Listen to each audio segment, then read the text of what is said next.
Hello everyone. Database के पिछले concepts में जो वीडियोस की हमने लास्ट की दो सीरीज पार्ट में क्लियर की है, database part 1 and database part 2, उसमें आपने बेसिक डेफिनेशंस डीबीएमएस को लेकर के पढ़ ली है, समझ भी ली होगी।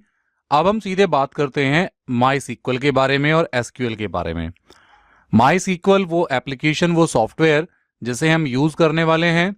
एसक्यूएल वो लैंग्वेज जिसका यूज हम माई सीक्वल के अंदर करने वाले हैं। तो इस पूरे चैप्टर में जिसका नाम है introduction to structured query language, SQL की फुल फॉर्म है, इसमें हम इंट्रोडक्शन पार्ट को देखेंगे, स्ट्रक्चर्ड क्वेरी लैंग्वेज को समझेंगे, डेटा टाइप, उसके कॉन्स्टेंट, माईसीक्वल में क्या होते हैं, फिर एसक्यूएल में data definition, data manipulation, data पे क्वेरी कैसे करते हैं, डेटा पे अपडेशन कैसे करते हैं। इंट्रोडक्शन पार्ट में थोड़ा सा आगे बढ़ते हैं, सीधे सीधे बात करते हैं स्ट्रक्चर्ड क्वेरी लैंग्वेज के बारे में। One has to write application programs to access data in cases of a file system। लेकिन जब हमारे पास फाइल सिस्टम होता है तो उसको एक्सेस करने के लिए हमें प्रोग्राम लिखने पड़ते हैं। लेकिन यहां पर database management system, there are special kind of programming language called query language.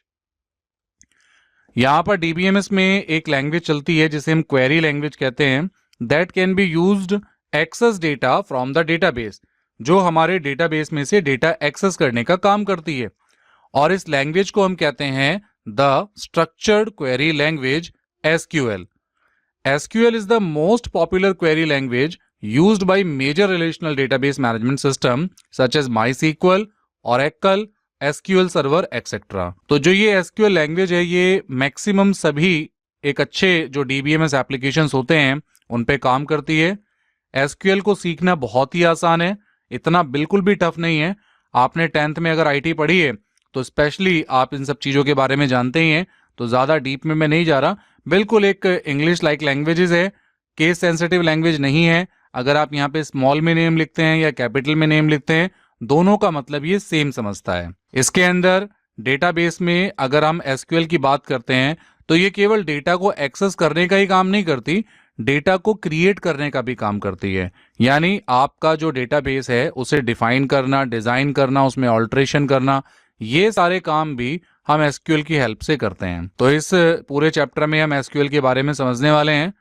SQL को अगर आपको इंस्टॉल करना है तो ये आपकी एक कॉमन एक सिंपल वेबसाइट दी है यहाँ पर, https://dev.mysequel.com और डाउनलोड्स। जब आप इस पर जाएंगे तो यहाँ पर आपको डाउनलोड सर्वर मिल जाएगा माईसीक्वल का, आप वहाँ से इसे इजीली इंस्टॉल कर सकते हैं, या हम आपको इस वीडियो की डिस्क्रिप्शन में डायरेक्ट वो लिंक भी दे देंगे जहाँ से आप माईसीक्वल को इजीली डाउनलोड कर पाएंगे। कुछ रूल्स हैं जब आप एसक्यूएल की स्टेटमेंट लिखते हैं। SQL is case insensitive, that means name and name are same for SQL. तो आपका लिखने का जो तरीका है वो आप स्मॉल में लिखिए या कैपिटल में लिखिए, फर्क नहीं पड़ेगा। Always and SQL statements with a semicolon. ये कुछ इंपॉर्टेंट बातें हैं क्योंकि जब हम प्रैक्टिस करने लगते हैं ना तो उस समय हम भूल जाते हैं और फिर हमें समझ नहीं आता ये एरर क्यों आ रही है, क्योंकि हमने कुछ बेसिक कॉन्सेप्ट हैं वो ठीक से पढ़े नहीं होते हैं। तो यहाँ पर बेसिक कॉन्सेप्ट क्या है, ये केस इनसेंसिटिव है। कोई भी स्टेटमेंट अगर टर्मिनेट करनी है, खत्म करनी है, तो सेमीकोलन का यूज करना है। मल्टी लाइन एसक्यूएल स्टेटमेंट लिखते हैं तो पहली लाइन एंड करने के बाद में सेमीकोलन नहीं लगाना, आप सिंपल एंटर दबाइए और उसके बाद जब आपकी स्टेटमेंट ऐड हो जाए तो उसके बाद सेमीकोलन पुट कर दीजिए। तो ये कुछ मेन बातें हैं, जब आप एसक्यूएल पे काम करेंगे तो उनको आपको ध्यान रखना है।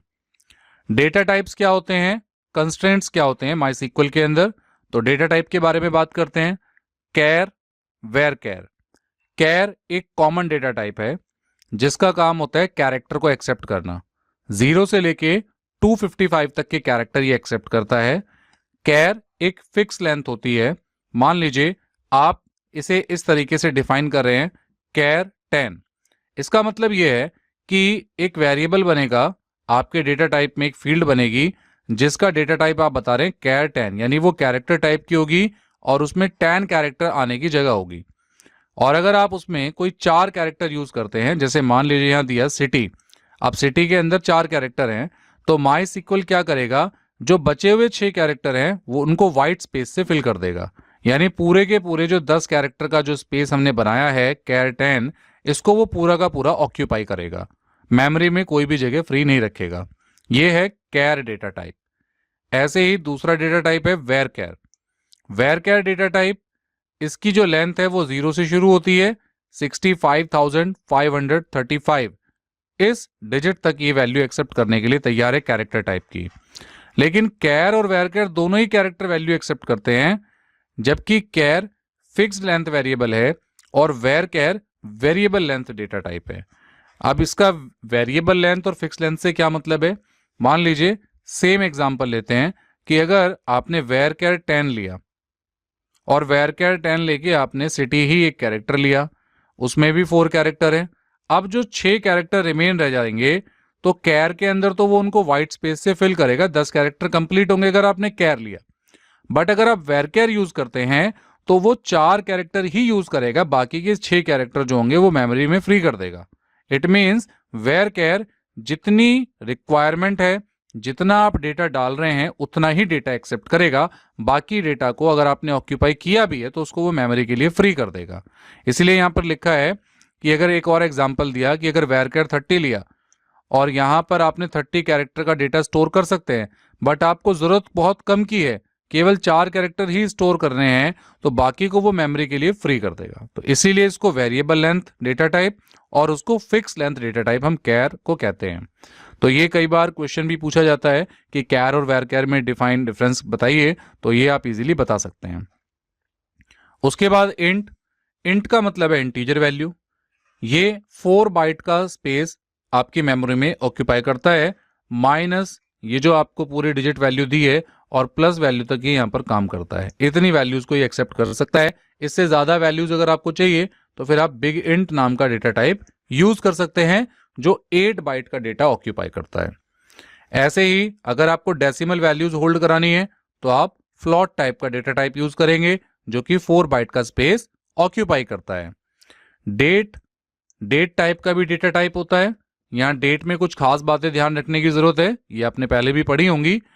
ये हमेशा डेटा YYYY-MM-DD, ईयर के 4 डिजिट, मंथ के 2 डिजिट, ये देखिए ईयर के 4 डिजिट, मंथ के 2 डिजिट और डेट के भी 2 डिजिट, इस फॉर्मेट में ये डेटा एक्सेप्ट करता है। और इसकी जो मिनिमम वैल्यू है वो आप 1000-01-01 यानी कि 1 जनवरी ईयर 1000, और जो लास्ट वैल्यू है वो 31 दिसंबर यानी कि 31 और 12 जो आपका लास्ट मंथ है, और 9999 ये इसकी एंड वैल्यू होगी जो सपोर्ट करती है इस रेंज पे ये डेटा डेट आपका डेटा टाइप काम करता है। कंस्ट्रेंट किसे कहते हैं?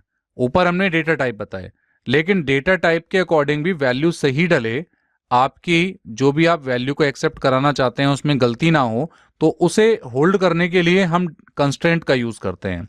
कॉमनली कंस्ट्रेंट कौन कौन से यूज होते हैं? नॉट नल यूज होता है। नॉट नल का क्या काम होता है? ये एंश्योर करता है कि कॉलम के अंदर कोई भी वैल्यू खाली नहीं रहेगी, यानी वो नल का मतलब होता है एम्प्टी या मिसिंग वैल्यू या अननोन या नॉट एक्सेप्टेबल। तो नॉट नल का मतलब है कि वो एक्सेप्ट खाली नहीं रहने देगा कॉलम को। अगर आपने एक फील्ड बनाई और आप चाहते हैं उस फील्ड के अंदर वैल्यू आनी ही चाहिए, मस्ट है, तो इसके लिए आप नॉट नल लगा देंगे उस पर्टिकुलर फील्ड के आगे, एट्रीब्यूट के आगे। यूनिक, ये भी एक कांस्टेंट है। इसका मीनिंग है ये एंश्योर करता है कि आपका जो वैल्यू है वो यूनिक रहेगी, वो हर बार अलग होगी, रिपीट नहीं होगी। ये डिफॉल्ट कांस्टेंट है।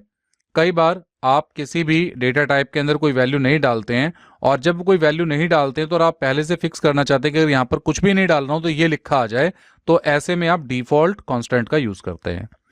प्राइमरी की, ये कांस्टेंट है जो बताता है कि आप अपनी टेबल में कौन सी फील्ड को प्राइमरी की बनाना चाहते हैं, और मोस्ट ऑफ द टाइम हम हर टेबल में कोई ना कोई प्राइमरी की डिफाइन करते हैं। फॉरेन की, जैसे अगर आप रिलेशन पे काम करते हैं, आप मल्टीपल टेबल्स के साथ में काम कर रहे हैं, तो आपको फॉरेन की डिफाइन करनी होगी। बस ये देखना पड़ेगा कि वो दूसरी टेबल भी आपकी ऑलरेडी उस डेटाबेस में अवेलेबल हो।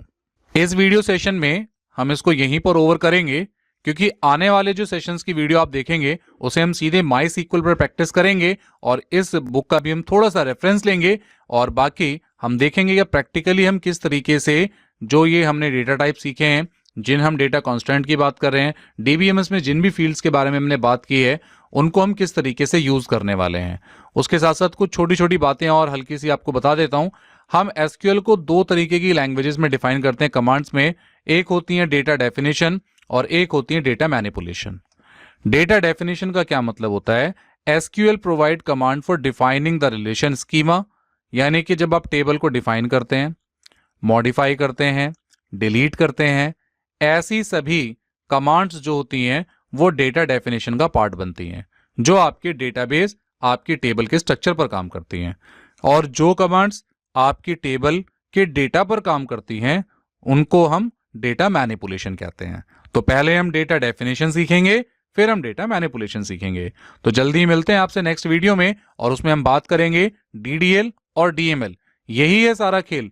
माई में आप जब सीखने वाले हैं तो डीडीएल के अंदर आप सारे कंस्ट्रेंट का यूज करना सीख जाएंगे, टेबल का ठीक से किस तरीके से आप डिफाइन करेंगे ये आपको आ जाएगा, और उसके बाद डेटा एंट्री करना, डेटा को अपडेट करना, डेटा को डिलीट करना, डेटा का रिलेशन बन के क्वेरी फैच करना, यही सब कुछ हम सीखने वाले हैं। तो जल्दी मिलते हैं आपसे नेक्स्ट वीडियो में, और इस सब को लेकर के आपकी कोई क्वेरी है तो आप हमें कमेंट सेक्शन में जरूर बताइए, और फिर अगले वीडियो में तो हम क्वेरी के बारे में पढ़ने ही जा रहे हैं।